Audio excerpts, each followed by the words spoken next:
In the 6th century, deep inside the stone prisons of the king of Avanti, Acharya Manatunga sat bound in ancient iron chains.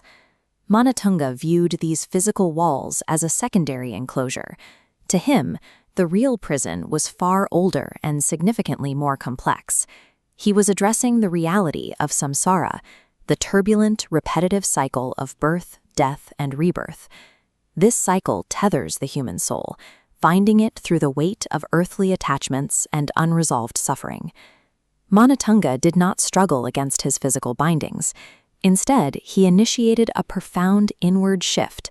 He began composing the first verse, or gatha, of the Bhaktamar stotra. The verse contains no request for a pardon or a physical escape.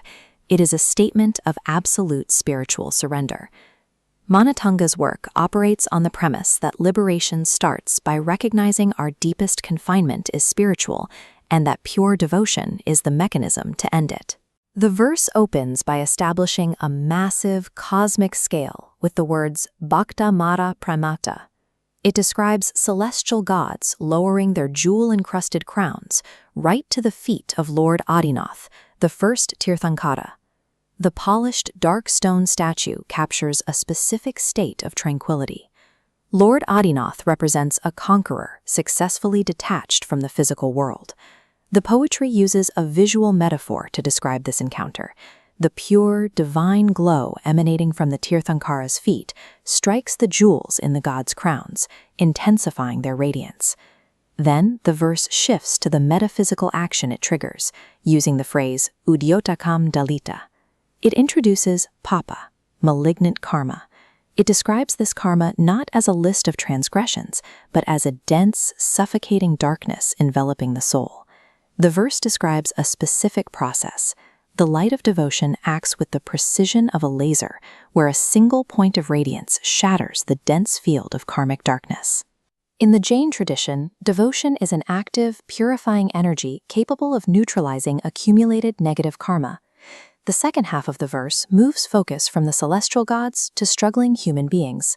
It invokes the image of Bhavajale, describing worldly existence as a turbulent ocean of rebirth. The lower portion of this painting depicts the reality of human existence, struggling figures caught in the chaotic waves of a mundane ocean. But as we move upward, the imagery changes. Above the turbulence, the feet of the first Jinnah provide a fixed, immovable anchor. The text explains that samyak pranamya, submitting oneself with right intention, creates a lifeline that connects the drowning soul to this sanctuary. While the heavy iron chains were dragging Manatunga down physically, the spiritual connection was pulling his soul upward. This single verse transforms worldly existence into a navigable journey by providing a stable spiritual center. Back in the prison cell, Manatunga finishes chanting his opening verse.